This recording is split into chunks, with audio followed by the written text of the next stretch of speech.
Tiga. Assalamualaikum warahmatullahi wabarakatuh. Perkenalkan, nama saya Noval Tauhid Hidayatullah dari program studi biologi Universitas Pendidikan Ganesha. Pada kesempatan ini, saya akan menjelaskan mengenai ragam bahasa Indonesia. Ragam bahasa Indonesia adalah variasi penggunaan bahasa Indonesia sebagai akibat adanya sarana, situasi, bidang pemakaian, dan cara penutur yang berbeda-beda. Jadi, ragam bahasa ini memiliki berbagai perbedaan sebagai akibat dari perubahan-perubahan di masyarakat. Nah, ragam bahasa ini itu memiliki 5 macam, yaitu berdasarkan cara berkomunikasi, berdasarkan bidang pemakaian, berdasarkan dialek, berdasarkan situasi. Yang pertama saya akan menjelaskan cara berkomunikasi, yaitu terbagi menjadi 2. Yaitu cara berkomunikasi itu lisan dan tulis.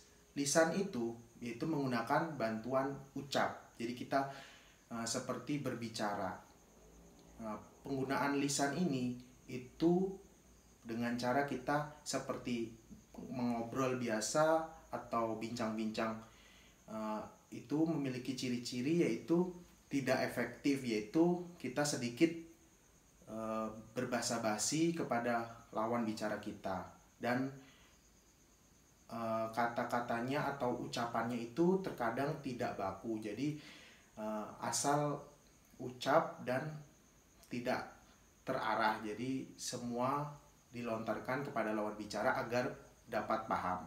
Yang kedua yaitu ragam tulis, yaitu dengan bantuan tulisan atau dengan bantuan ditulis, jadi secara tidak langsung, beda dari lisan tadi. Kalau tulisan yaitu dengan bantuan kita menulis itu harus baku dan sesuai pedoman, jadi kita harus melihat ke ejaan yang disempurnakan dan kata-kata yang baku. Yang kedua yaitu bidang pemakaian. Yaitu bidang pemakaian ini tergantung pada 5 item: politik, agama, budaya, sosial, dan ekonomi, bisnis. Jadi bidang pemakaian ini itu tergantung, misalnya di bidang agama seperti ucapan astungkara atau amin atau masjid, gereja, atau mengenai syariat, itu bidang pemakaian. Jadi disesuaikan dengan bidang kita. Jika kita berbicara dengan di bisnis, kita akan mengenai tentang keuangan, perekonomian melemah, atau dan ada lagi seperti bidang olahraga.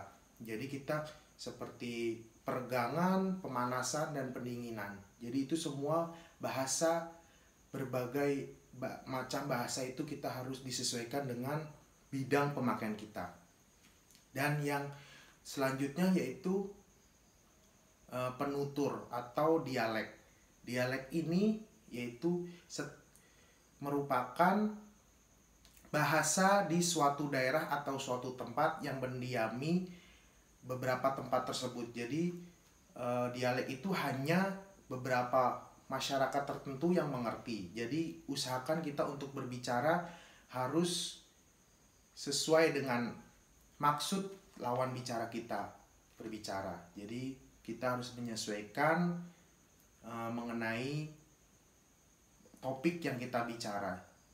Misalnya seperti di Bali ini terdapat berbagai macam bahasa Bali yang berbeda-beda. Misalnya orang Kelungkung tidak mungkin sama dengan orang Singaraja atau orang Tabanan atau Jemberana. Jadi semua itu memiliki dialek atau logat. Kalau di saya misalnya Jakarta, lu kemana aja gitu. Jadi bahasanya tuh kita harus benar-benar sesuai dari adatnya. Itu termasuk dengan kebudayaan juga itu mengenai dialek. Kayak bahasa Jawa itu ada tingkatannya halus dan kasar. Di Bali juga sama. Jadi harus kita sesuaikan. Dan yang terakhir itu mengenai jenis-jenis ragam bahasa. Ragam bahasa ini terbagi menjadi 4 juga, yaitu dia ideolog. Jadi ideolog itu suatu bahasa yang khas dari seseorang. Misalnya saya mengutip bahasa dari almarhum Gus Dur, yaitu gitu aja kok repot gitu. Terus sama ya seperti itu dah. Di era Gus Dur ya enak zaman, di era Soeharto misalnya enak zaman kuto, itu merupakan khas dari seseorang.